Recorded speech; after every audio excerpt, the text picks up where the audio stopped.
So we've had this Kioti CK4210HST for about 4 or 5 months now. We bought it for, I think it was about 36,000 Australian dollars. We bought it primarily to help with the build, lifting panels up onto the scaffolding around the side of the house, up onto the roof, moving these packs around the place. It came with quite a few accessories. This wasn't one of them, that was sort of already here. But the forks have been very handy. It's also got a grater blade on the back. We've got a carry-all, a set of rear forks, there's a slasher, there's a 4-in-1 bucket, and there's a post hole auger. So it came with all of those accessories for 36,000. We've run it for probably fairly solidly every day for the last couple of months whilst building the house. Also done some work with the bucket, moving some dirt around the place. We've used a bit of the dirt here and there, so the buckets come in really handy for doing that sort of thing. And when we purchased it, it had about 80 hours on it, and it had just recently had an oil change, and I believe the next oil change is due at 100 hours. So call me a stickler, but there's 100 hours showing on the clock now. So we're going to do some maintenance. So the front end loader is going to need some greasing. We'll change the oil on the filter. So this thing here is going to be quite helpful today. It's going to fetch tools, it's going to hold filters and funnels and pour oil and do all sorts of helpful things. Nope, no it won't. So let's get stuck into it. So first thing we're going to look at is changing the oil. We'll just drop that out. I believe it's a 17mm spanner. Now we've actually got 2 drain plugs here and here because the sump is split by this drive shaft. So obviously we're going to have to drop oil out of both parts, which may or may not land in my oil bucket.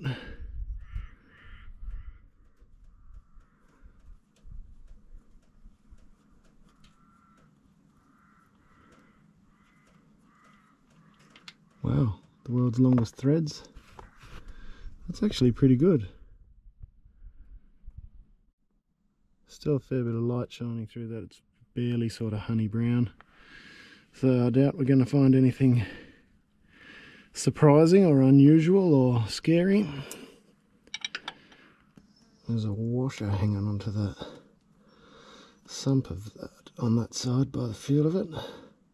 I found a lot of fittings, a lot of shafts and a lot of screwed on or bolted on accessories on this tractor are painted over. All the threads are painted over.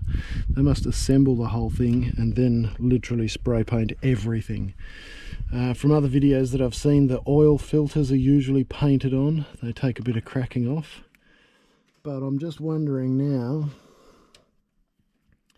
because that on the first plug I pulled off, there's this washer. You can see that there's paint all over that. But on the second one, the washer's actually stuck to the sump. So either when the last oil change was done, they didn't pull that washer off, and they just did what I've just done, pull the screw out and deal with it later, or put the screw back in and not even bother moving it, or perhaps that plug has never been off, because that one, there is a bit of paint missing off the corners. But anyway, we'll let that run for a minute, get all of the oil out of its system, and we'll pop the plugs back in. Yeah, it's not bad at all actually. Certainly there's some black in it, but it's not terrible for a diesel. The oil filter's on the right hand side. I should be able to get to that. Okay, but we might just pop the bonnet. Little latch over here. To lift the bonnet, we need to pull these couple of pins and drop this part of the nudge bar forward so that it doesn't get in the way of the bonnet lifting up.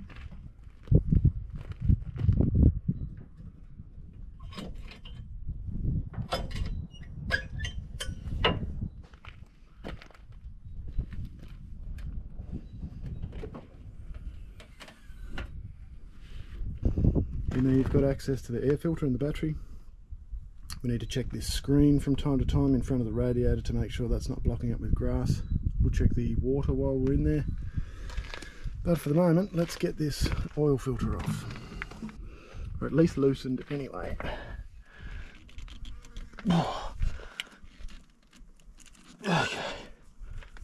Okay, that's not too bad. We'll need the drain pan underneath that, so we'll go and put those sump plugs back in. That's pretty much finished dripping. See if I can crack this washer off. Oh, did I? Yeah. So not sure why. Yeah, it was painted on. The washer's got a heap of paint coming off the side of it there. So it was certainly painted on and hasn't been removed. Just the washer, not necessarily the drain plug. That's good and tight. We'll shift this guy over underneath our filter. Right, front row seats for the mess that we're about to make.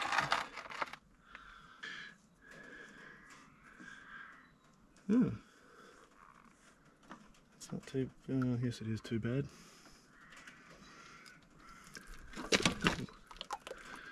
Got him, yes.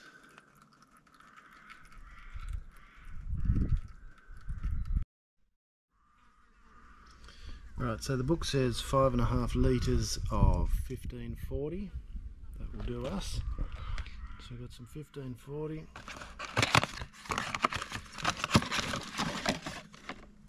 New oil filter.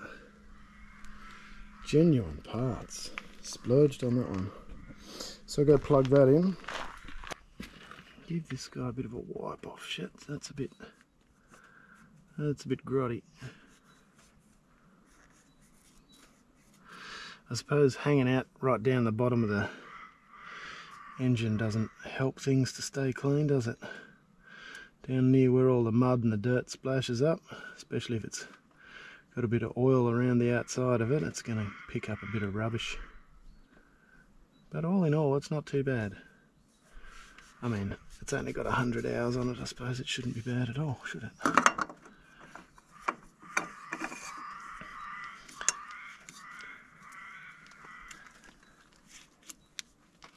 That should be fine. Let's see what sort of mess we made under here. Yeah, not too bad.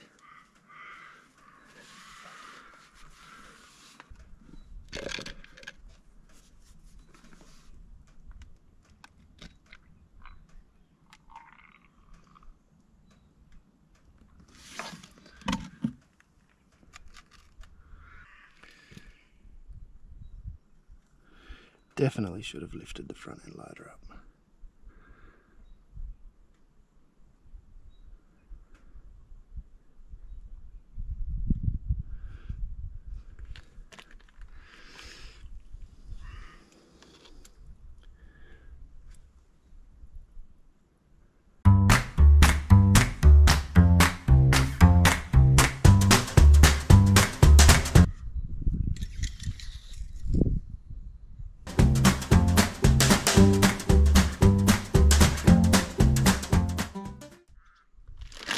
So this is the fuel filter.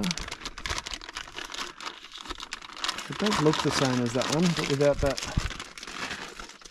plastic thing on the bottom, but there is a thread. I reckon this whole thing unthreads.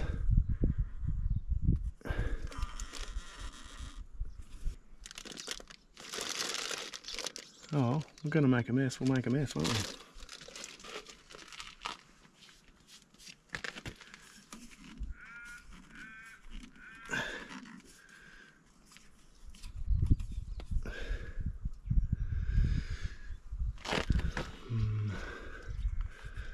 Already leaking. Sort of want to catch most of this, I think.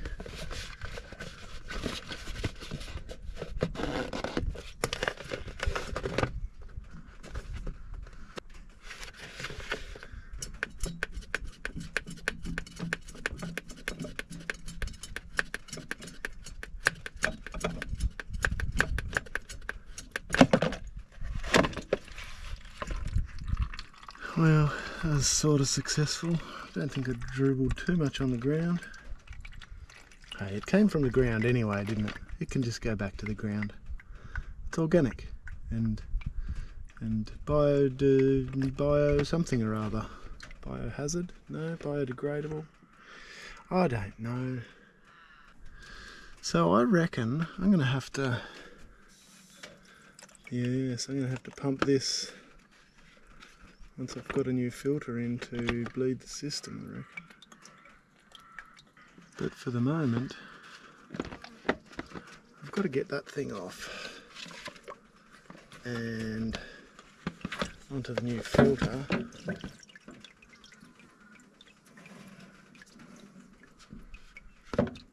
Diesel everywhere.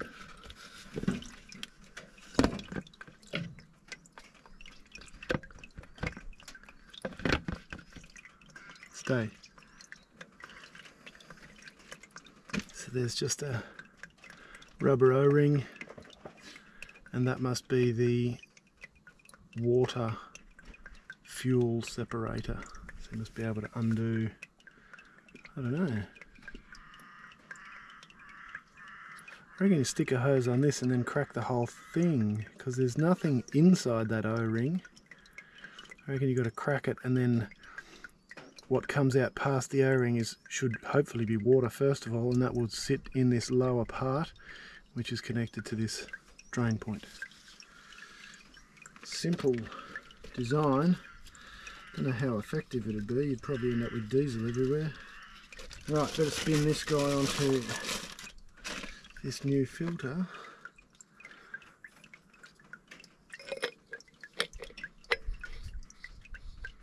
Without stripping anything. That's better. Snug. Now, with the swiftest of movements.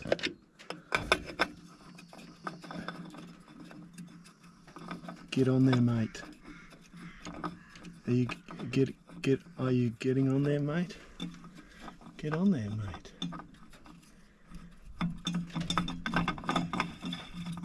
There you go.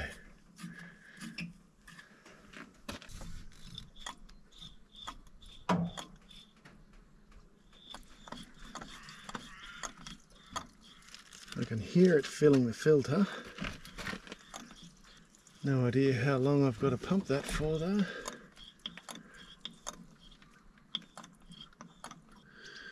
Loosen air plug and operate priming pump to purge air.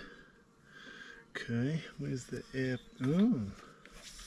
So, let me show you this. I reckon this guy here is the air plug. So if we loosen that off, yep, I can hear air coming out of it, okay.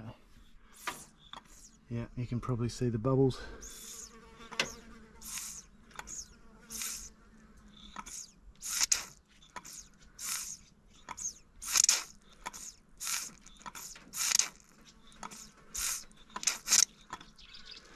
And now we've got diesel running everywhere. Right, so that works. That is the air plug. It's got a rubber O-ring, so it probably doesn't need heaps tightness. In the interest of keeping everything sort of fireproof, let's get rid of all of that excess diesel.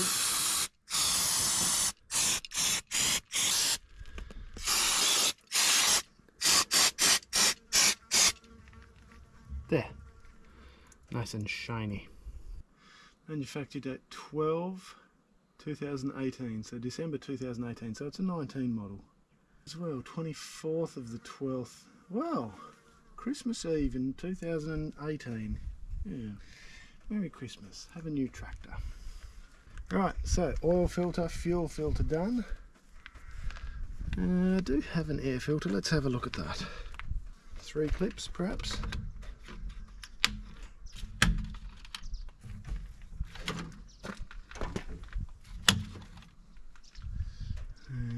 This guy must come off this way. Okay, it's got a little moisture what would you call that? Orifice. I like the way the Americans say orifice. Yeah, that looks a bit crappy. You can see the line here where it's sort of clean in here, and a bit scungy out here. It's not terrible, but in the interests of personal hygiene,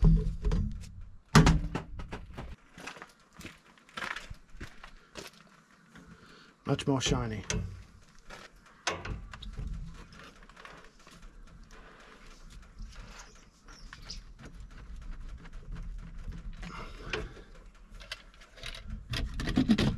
There we go.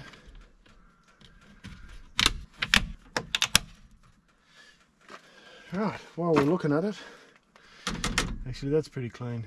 Not going to bother doing anything with that. Water. So here's our little water container, and I don't know if you can see it, but the water is up to about here. So he's below full, but it's above low, so that can stay like that. What does it look like in the top here? Oh look, there's green already. Perfect. That can stay like that. So I think that pretty much does it. We've done an oil change, done a fuel filter and an oil filter change. We've done an air filter change, new oil, checked it on the dipstick, that's all good. Haven't actually started it since we bled the fuel system, so let's give that a crack.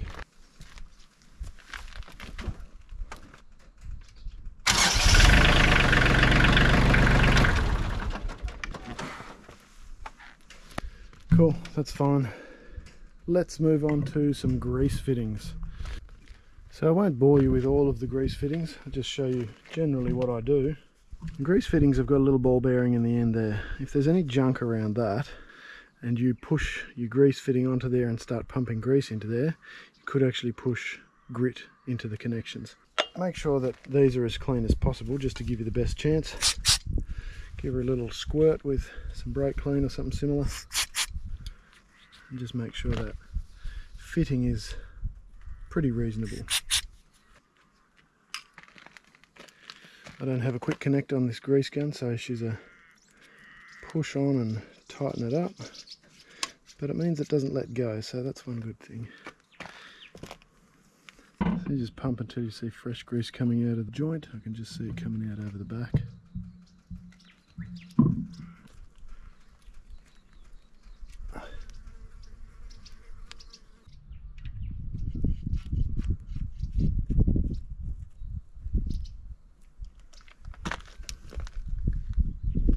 That's better. Okay, it's pushing out the back, and now it's pushing out the front.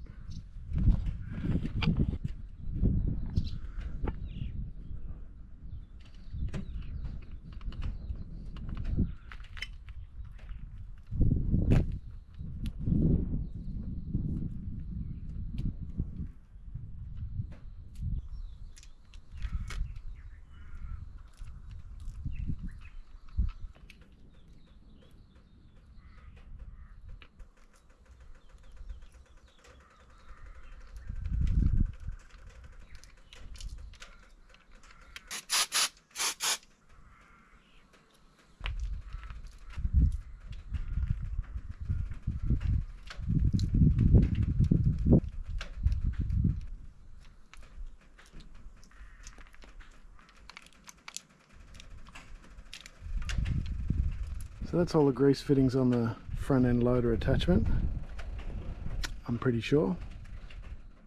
Did I get that one? Yes. Did I? Yes. So let's go underneath here and find a couple under here. I know there's one on the front axle. Where's that? Oh, right there. Just hanging out here.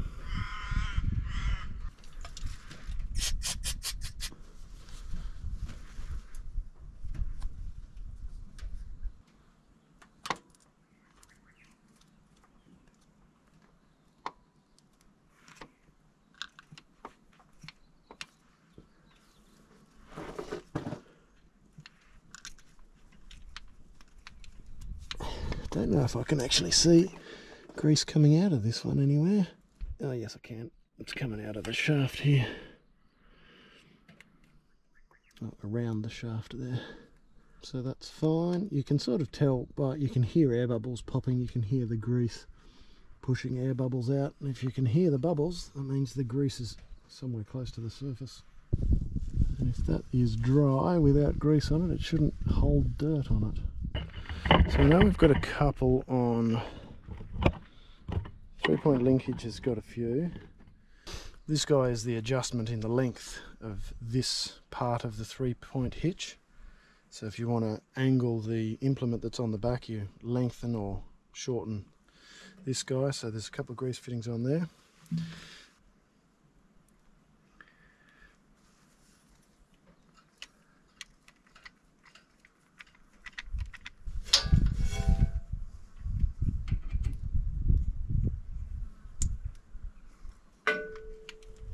Similar sort of idea with this guy. It's just an adjustment in the 3-point linkage. So this one on the left hand side doesn't have any adjustment, but the one on the right does. So if you need to level up an implement on the back, you just wind on this guy.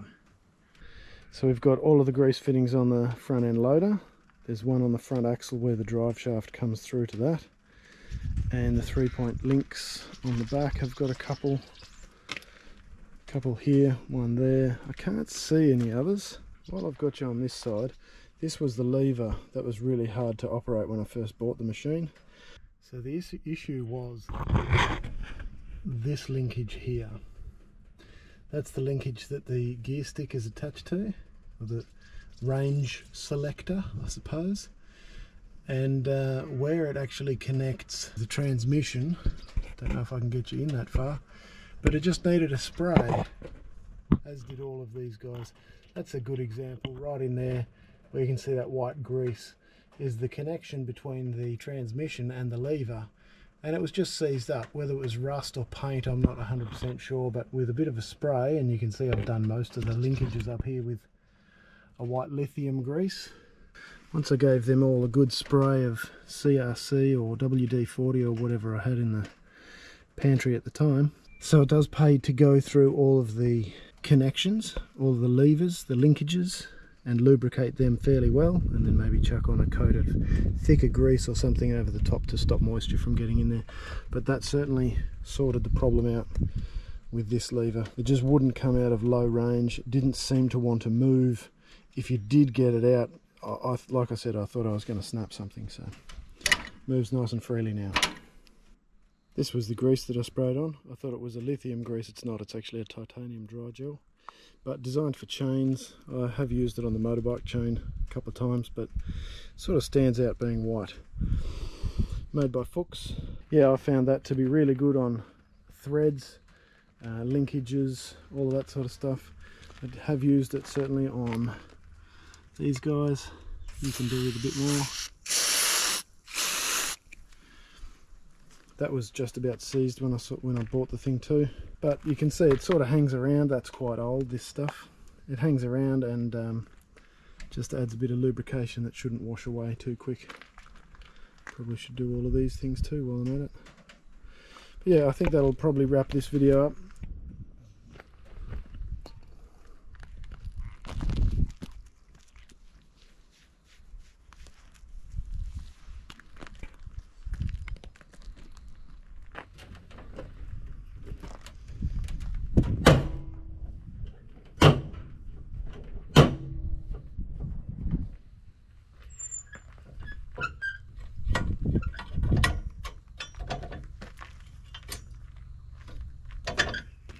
She can go back to work now.